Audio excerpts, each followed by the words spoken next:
Good morning. This is Mark Lanier with your video thought for the day. Okay, I've been watching the news and I've been getting emails. And one of the frequent questions being asked me is, Mark, do you think all of this plague and virus and economic upheaval is part of the sign that the end of days is coming? And some people even say, you've read the book of Revelation, you've taught the book of Revelation. Tell us, is this the end? Well, I've made a trip to the Lanier Theological Library, which admittedly is closed, but I have the keys. I've made a trip because I want to show you something. So humor me for just a moment while I turn the camera around. What I'm showing you here is a shelf of commentaries on the book of Revelation. It starts right here, goes all the way down here. Oh, but that's not it. Go down to the next row and go all the way down here and go down to the next row and go all the way down here and go down to the next row and all the way down here and go down to the next row and all the way down and across there. Oh, gotta go to the next aisle. Gotta go all the way down this row. Gotta go all the way down here. Gotta go all the way down here. Gotta go all the way down here, down here, down here, down here, down here, down here, down here, down here. And finally, we're starting to wear out on this row, the book of Revelation. That's right, 2 complete rows. So what do we do with this information? What does this mean to us? Is it the end time?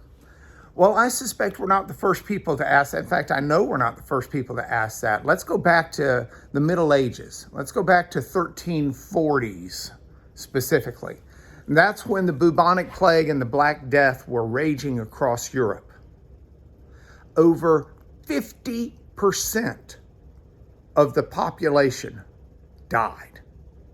This is a situation where people would be alive eating breakfast in the morning and would drop dead by the afternoon.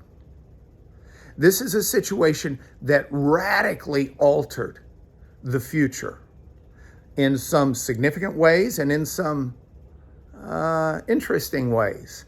Let me give you a couple of examples. In England, the way of life was like the rest of Europe. You had 3 groups of people and 3 classes of people. And generally, you didn't separate from those 3. One class was in charge of protecting everybody. That was the nobility. And those were the lords, and they had the castles and the keeps, and they had the knights, and they were in charge of protecting. A second group were the clergy. They were in charge of praying for the people. And you could go into the clergy, especially if you were a second or a third son, because the odds were you weren't inheriting anything. That all went to the firstborn. The third group were the peasants. They were in charge of feeding everybody. They worked the land. They would give a certain share of it to the nobilities for protection, a certain share of it to the church and the clergy, and that's what they did. So you had those 3 classes of people. Well, 90% of the people were supporting everyone, 5% praying for everyone, and 5% protecting everyone. When the plague swept across Europe and the plague swept across England, it radically altered that landscape.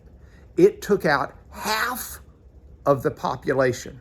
It's not half of everybody who got the sickness were cured and half died. No, there were probably 3 forms that this plague took, this bacterial infection.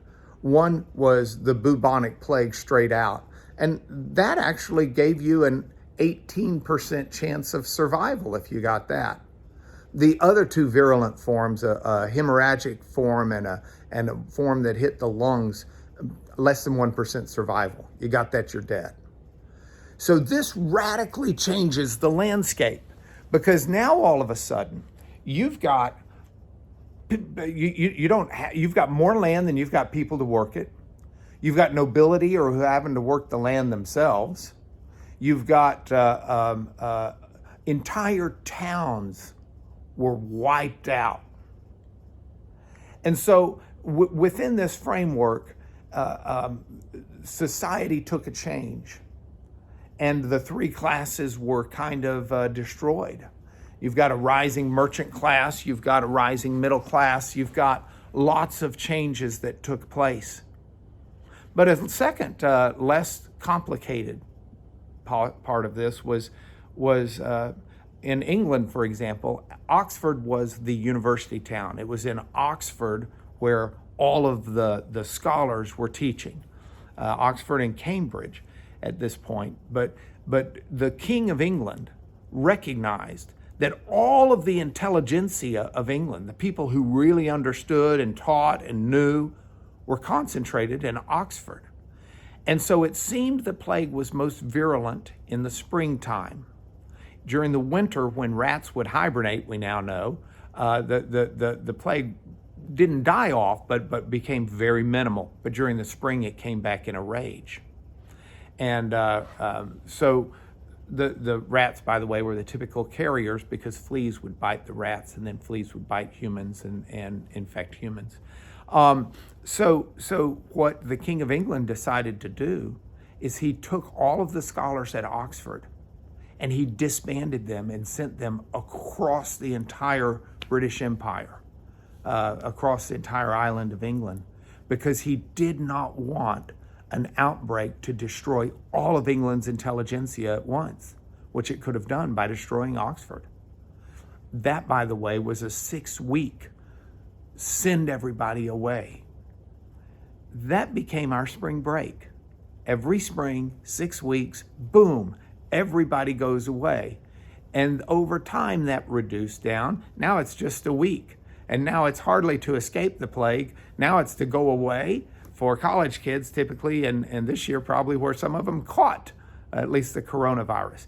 I've got more to tell you about whether or not this is the end time, but I've run over for today's video thought for the day. So my encouragement to you is just keep living, keep trusting in the Lord, and next Wednesday, a week from today, I'll do part 2, where we'll look at what Scripture says about this.